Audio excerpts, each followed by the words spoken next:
Hey everyone, how's it going? Matt here today from TechSmart with a drop test video between the Samsung Galaxy S5 and the Samsung Galaxy S4. This is the brand new release of smartphone from Samsung, comparing it to last year's iteration of the S4. Now the build quality in these is slightly different, however last year's S4 drop test didn't yield that great of results when it came to durability, so we'll see how the S5 this year stands up to a couple different heights of drops.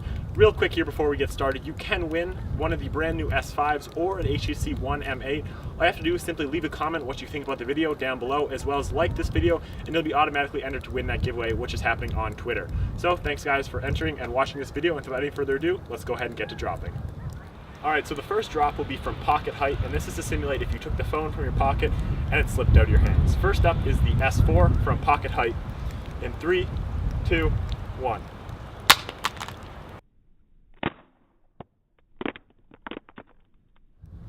Now we're going to do the S5 from pocket height again, dropping in 3, 2, 1.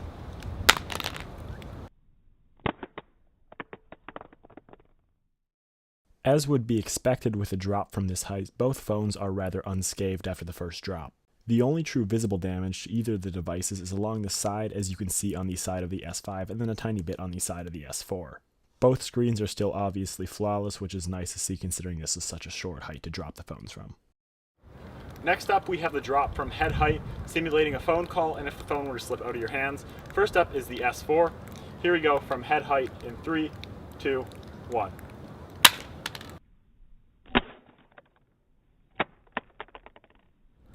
Here's the S5 from head height, dropping the phone in 3, 2, 1.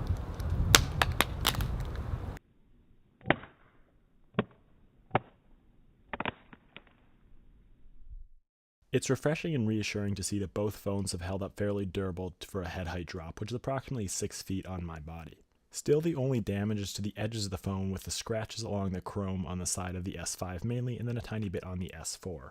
Both the front screens as well as the back glass covering the camera are both unscathed after all these drops, no cracks, which is a nice change to see for both these devices. With both phones still in rather good condition, what we're going to do now is an above the head height drop with the screens facing down. This is usually the best case scenario for having a phone to be broken or to simulate the worst case scenario. So again, we're going to start with the S4 above the head. I'm about 6 feet, so this is probably about a 7 or 7.5 foot drop above the head with the screen face down. So here we go with the S4 in 3, 2, 1.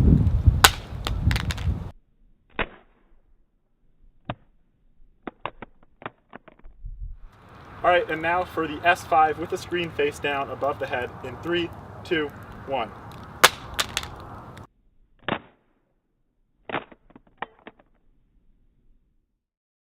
Even with all the previous drops, and then including this one which was dropped from above the head, both phones are still holding strong.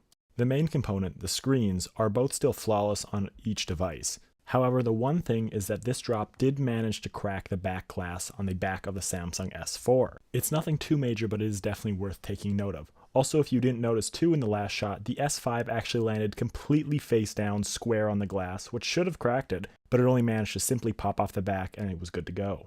So up until this point, the phones have held up rather well. What we're going to do for the last test is standing on here, holding them above the head, trying my best to make sure the screens land face down. This is probably feasibly the highest you'll drop your phone from. I'm just going to run it once more with the S4 and then the S5, and we'll see how they stand out after that. So here we go for the first test from, I would say, just about 10 feet, again, trying to make the phone land face down as good as possible with the Samsung Galaxy S4, dropping in 3, 2, 1.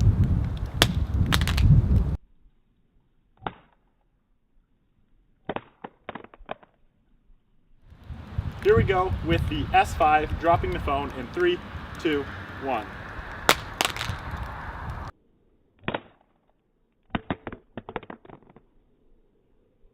Unfortunately, it was this test that did it in for the screen on the Samsung Galaxy S4. The slow motion shot shows that it actually landed on the corner, popped up, flipped over, and then landed on the opposite corner, even though we were going to try to make it land on the screen first. It is worth remembering though that this was from 10 feet and it already had been dropped previously a couple different times. When we go ahead and take a look here at the S5, we see that the screen still is flawless, which is surprising, but let's see if that stands up for long. Now, of course, what other way do we have to go than take standard procedure of actually running over the phone with a car if it has survived all the drops up until this point? So that's exactly what we'll do. Here's the S5 prepared to be run over with an SUV.